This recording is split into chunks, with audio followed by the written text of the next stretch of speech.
and gentlemen, it's time for bonus video. Welcome back, ladies and gentlemen. It's been just moments ago since I saw you last time, where we talked about this lovely Rebel Y-Wing. Well, not this Y-Wing, basically this, but a little bit of reskin card in the top right-hand corner. We talked about the Rebel Y-Wing. Seems to be a great addition for Rebel factions, people that might not have Malevolence, and the Negotiator still using Rebels. Seems to be solid, and yes, if my satire wasn't obvious enough, it will counter Houndstooth. It was a bad joke on my part to talk about Gar Saxon, but not Houndstooth. I'm sorry. But speaking of sorry, we got something else to talk about today. Card in the top right-hand corner, ladies and gentlemen. Do you guys want the good news or bad news first for today's video? Because there's some big news to talk about, and I don't know which one you want. Gary, take the screen while they decide. Vote now! All right, that's enough voting time, ladies and gentlemen. We're just gonna hop into it. We have three things to talk about in this video. I know the road ahead is something we're all looking forward to because we're looking for details on the new game mode. But let's, you know what? I'm an optimistic person. We're gonna talk about the good news first. I don't know what the poll says. This is after the fact, but I like your guys' interaction nonetheless. We're gonna jump straight to the good news. They're planning on sharing the details on the upcoming content features in the road ahead.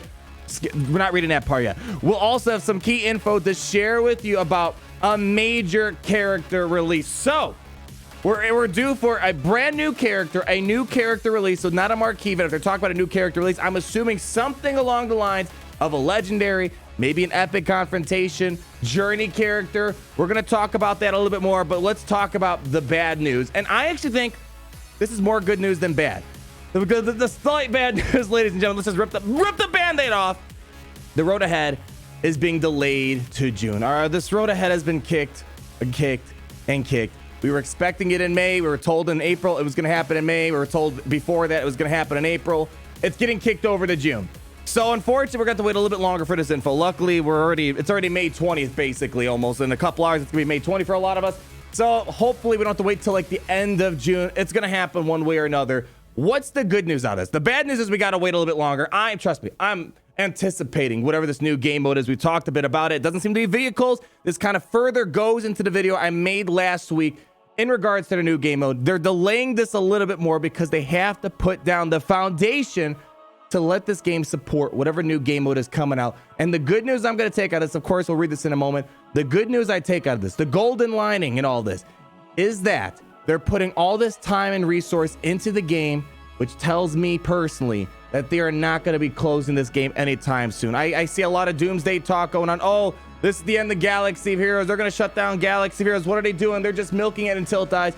I don't believe that. I mean, we'll see what the quality of this game mode's looking like. But if they're spending all this time, money, and resources to basically revamp the game, its stability, and to support the future of the game, I'm not seeing this game going away anytime soon, and that puts a smile on my face because I love this game. So let's read this. Let's get the words from their mouth, and they'll move on to our other topics. So, road ahead, construction delays. CG Top Hat, big guy over there. Hi, Holotable Heroes. We know you are eager for new game modes and features, but in order to do so, it's important that we spend time improving the foundation of the game. Rest assured, more content is coming. They know. They've seen the videos. They see the comments. They know there's not a lot to do in their game, which is why I try not to make a video talking about every single day. I try my best not to bring up comments about it. It is a fact of life. They're very well aware of it. But the game has evolved tremendously over the years, and so have the needs and expectations for it. Much of the gameplay experience you see in our game is largely handcrafted, meaning they spend a lot of time developing this one game mode or event, and it quickly expires and you never really play it again.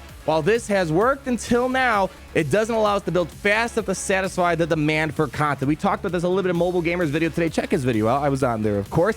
We talk about how things like the raid, territories, there is a definitive life cycle to it. It will die. It will become irrelevant, outdated at some point. Unlike things like Grand Arena, Squad Arena, Territory Wars, those things perpetually live on because they meet the growing demand of the game, the different roster, the roster growth of the game, whereas things like the raids, territories, they eventually die off. So I understand where they're coming from. I'm not being a CG apologist here. This is me just being a realistic person, understanding the shortfalls of our game. So in order to ensure there are many more exciting years to come, again, goes to my point, why wouldn't we want this game to live on longer? I'm happy. In order for it to live on for many more exciting years to come for Galaxy, because we are taking additional time in order to build up our tools needed to take our game to the next level. In addition to the tools, we are working on technology upgrades that will improve memory handling, performance, client stability, and make it easier for us to place cinematics in game. They're listening, people. They're listening. You guys know me. I'm always pointing out the cinematics of Marvel Strike Force, always pointing out the cinematics in Raid Shadow Legends. They hear it. They're implementing it. I can't criticize that. Of course, we'll see what type of cinematics and the quality is, but they're listening and they're pointing it out. And then they're planning on sharing the details for the upcoming features in the road ahead, which has been moved to June.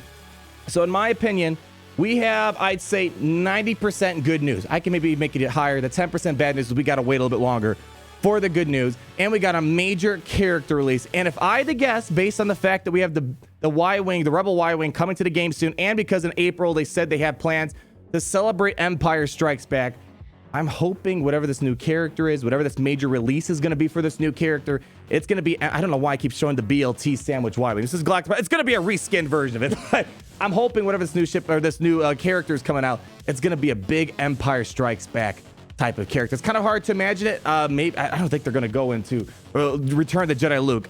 This is just the biggest. It's hard to say what they're doing right now, but based on the fact that it seems like they're looking into either the Empire Strikes Back. Who knows? Maybe they're going to transition into more Mandalorian characters. Maybe they were going to get the child or something of that sort. Whatever the case might be, fact says major character release is coming. And going to my point, they're spending all this time, money, and effort to revamp the game, adding a new game mode to perpetually kind of be supported, like Grand Arena, I'm assuming, Territory Wars, Squad Arena, things that just live on for as long as possible. And they do have plans for this game to live on for years to come. It's hard to imagine right now. Trust me, the past couple months have not been good indicators of the quality of the life of the game. This next road ahead is incredibly important. If they need to take a little bit more time to fine tune it and make sure it's going to work, fine. We can wait a little bit longer. Of course, it hurts me not hearing this news now. So we'll see. What do you guys think the new character is going to be? Right now, it's kind of a big guess. Empire Strikes Back, Mandalorian stuff. That's my guess right now because that's kind of the beats they're trying to hit right now. Moving on. Got a little bit more news to talk about. Stay in place is very minor. And then we have one more big thing to talk about. I am a big fan of the challenge tiers in Galaxy Heroes. They're very difficult. They're challenging, as the word would kind of suggest. And they're going to be, apparently there's an update coming soon, which will increase the attempts by 2 for both fleet and character challenges. Fantastic. Oh, this is just a challenge. I don't think this are challenge tiers. I'm assuming, I thought for a second it was challenge tiers. It might just be the daily challenges. And if that's the case, fine. If we get more Zeta mats, fine. Either way, if it's going for the challenge tier 2s or the daily challenges, if they increase it by 2, more Zetas is always great. So we'll see what that's going to come down to. And then they're also, the normal and hard modes and light side, dark side, and fleet battles will be rewarding double drops on 5/27. So this is for their stay and play continues thing.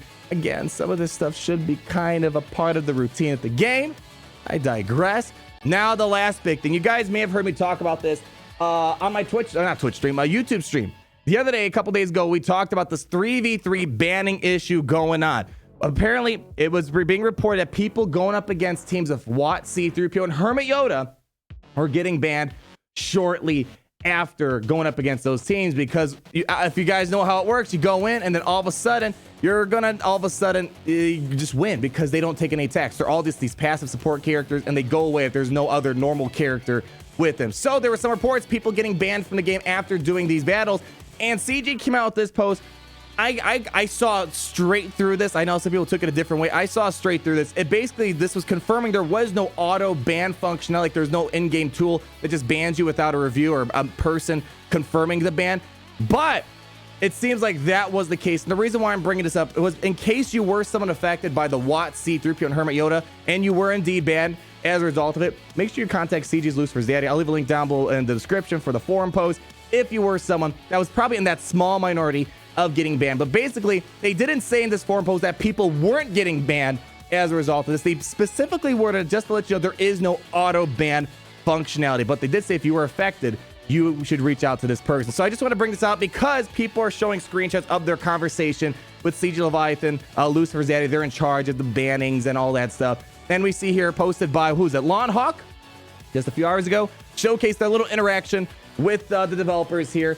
As you see the message, hey, my account got banned because I fought a Hermit Yoda, Watt, 3PO, in Grand Arena. My ally coded blah, blah, blah, blah, blah. I'm not sure what I need to do, but any help would be appreciated. And then CG Leviathan came back saying, thank you for writing in. We apologize for the error and have sent an award to your inbox. So I pinned this forum post on the stream the other day, just letting you guys know that they did respond to my video, and of course other people covered it too. But what I think happened here, based on the fact of this right here and just the specific wording of this, it seems like as a result of these Grand Arena battles, 0 seconds, 0 damage, it probably gets reported or flagged. And then probably whoever does the manual review, they didn't really look too much into it, because when you see 0 damage and then 0 time spent in the battle, it probably seems, all right, that guy cheated. There's no way you can do a battle that quickly. And it seemed to be human error. So I'm glad we brought up this topic over this past week when people were reporting they were getting banned. Capital Games, they're aware of it. So that way they unban those people. They're going to pay closer attention to the data. And we know that there's no auto ban functionality. Win, win, win, win. Except for people who got banned because it looks like you may have missed the light side chinos, a territorial sign up, and perhaps a Grand Arena because you're just starting to get unbanned. So that's going to wrap up our news today. Ladies and gentlemen, do check out that Y-Wing if you want to learn more about the Rebel fleet. I think it's going to be a great addition for those who aren't going to have the Malevolence and Negotiator anytime soon. Rebels is already a pretty competitive fleet. Y-Wing will take it to the next level, and I'm really looking forward to what this new character releases, but more so, I need to see this new game mode because new characters and ships are cool and dandy. But one, if the character's not going to be top 5, it's hard to find a lot of use. Mandalorian's a fun character, but we're not seeing too much use out of him because he's not really a top 5 character in Squad Arena. And man, how's this major character release going to interact with Galactic Legends? Are we supposed to expect this upcoming Journey Legendary Epic Confrontation to be somewhat competitive against Galactic Legends? So many questions, but at the end of the day, we need game modes and places to play these brand new characters. Thank you guys so much for watching. Like if you did enjoy the video, comment down below on all your thoughts. What are you expecting for this brand new character to be? Hopefully you weren't banned because of Hermit Yoda, C-3PO, and Watt Temple, or whatever the case may be. Thank you guys so much for watching. I'll see you guys in the next video. Gary, tell these guys what to do. Subscribe to the Empire, and I'll talk to you guys later on. Peace out, everyone. Gary, roll out the outro.